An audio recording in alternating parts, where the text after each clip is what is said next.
60-second adventures in economics. Number 1, the invisible hand. An economy is a tricky thing to control, and governments are always trying to figure out how to do it. Back in 1776, economist Adam Smith shocked everyone by saying that what governments should actually do is just leave people alone to buy and sell freely among themselves. He suggested that if they just leave self-interested traders to compete with one another, markets are guided to positive outcomes as if by an invisible hand. If someone charges less than you, customers will buy from them instead. You have to lower the price or offer something better. Whenever enough people demand something, they will be supplied by the market, like spoilt children, only in this case everyone's happy. Later free marketeers, like Austrian economist Friedrich Hayek, argued that this hands-off approach actually works better than any kind of central plan. But the problem is economies can take a long time to reach their equilibrium and may even stall along the way. And in the meantime, people can get a little frustrated, which is why governments usually end up taking things into their own more visible hands instead.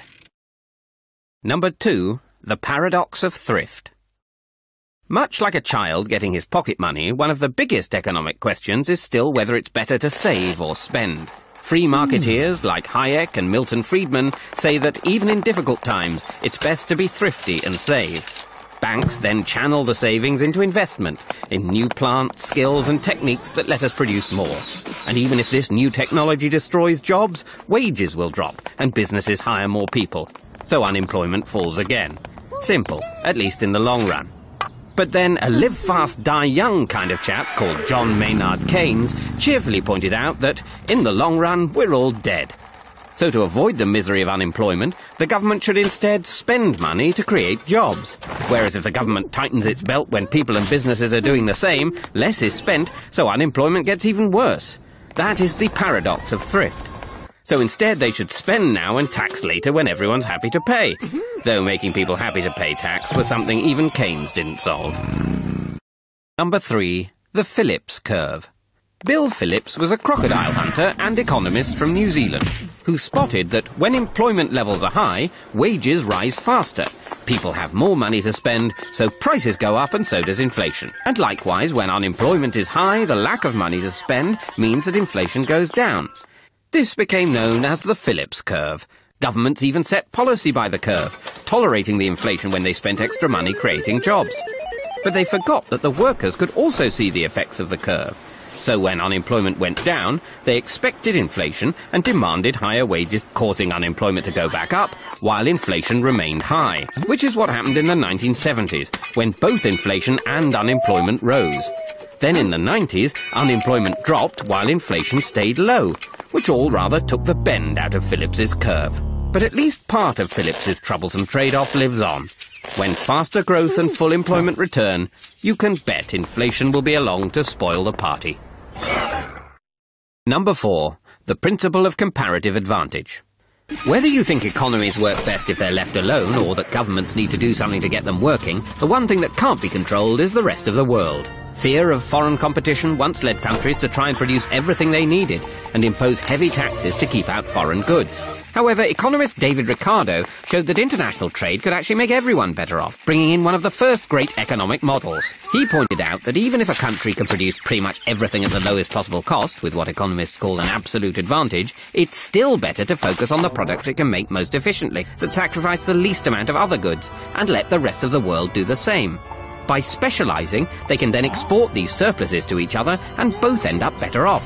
This is the principle of comparative advantage, and it has persuaded many countries to sign up to free trade agreements. But unfortunately, it can take a long time for countries to trade their way to prosperity.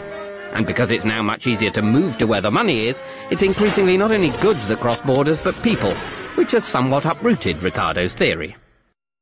Number 5, the impossible trinity.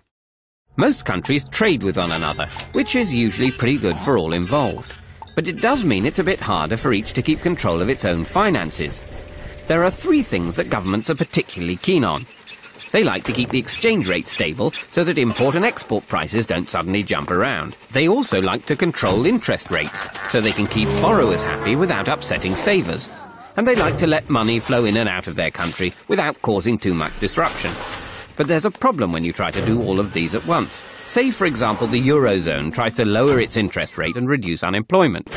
Money flows out to earn higher interest rates elsewhere. Exchange rates drop, which causes inflation, so the euro interest rate is forced back up again.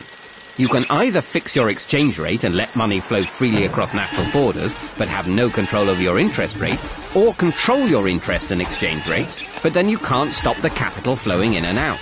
But like an overzealous triathlete, you can't do all three at once. Number 6. Rational choice theory. Of all the things to factor in when running an economy, the most troublesome is people. Now, by and large, humans are a rational lot. When the price of something rises, people will supply more of it and buy less of it. If they expect inflation to go up, people will usually ask for higher wages, though they might not get them. And if they can see interest or exchange rates falling in one country, people with lots of money there will try to move it out faster than you can say double dip. And governments often decide their economic policies assuming such rational actions, which would be great if it weren't for the fact that those pesky humans don't always do what's best for them. Sometimes they mistakenly think they know all the facts, or maybe the facts are just too complicated. And sometimes people just decide to follow the crowd, relying on others to know what they're doing. When too many cheap mortgages were being sold in 2007, a lot of people didn't know what was going on, and a lot of others just followed the crowd. Some lenders may have rationally believed that when the crunch came, the scale of the problem would force governments to rescue them, which was true for the banks, if not for all their customers.